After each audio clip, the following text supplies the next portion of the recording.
સુરત નાયબ police commissioner zone 4ના માર્ગદર્શન હેઠળ પોલીસ મુખ્ય મથક ખાતે આવેલ કોમ્યુનિટી હોલમાં 13 તુષ્કો અર્પણ કાર્યક્રમનું આયોજન કરાયું હતું. સુરત નાયબ પોલીસ કમિશનર ઝોન 4ના માર્ગદર્શન હેઠળ પોલીસ મુખ્ય મથક ખાતે આવેલ કોમ્યુનિટી હોલમાં 13 તુષ્કો અર્પણ કાર્યક્રમનું આયોજન કરવામાં આવ્યું હતું.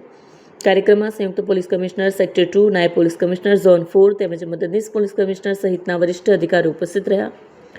ઝોન 4 અંતર્ગત આવતા અથવાલાઇન્સ, ઉમરા, વેસુ, ખટોદરા, પાંડેસરા અને અલથાણ પોલીસ સ્ટેશન દ્વારા કબજે કરાયેલ મુદ્દામાલને કોર્ટ પ્રક્રિયા બાદ મૂળ માલિકોને પરત કરવામાં આવ્યા.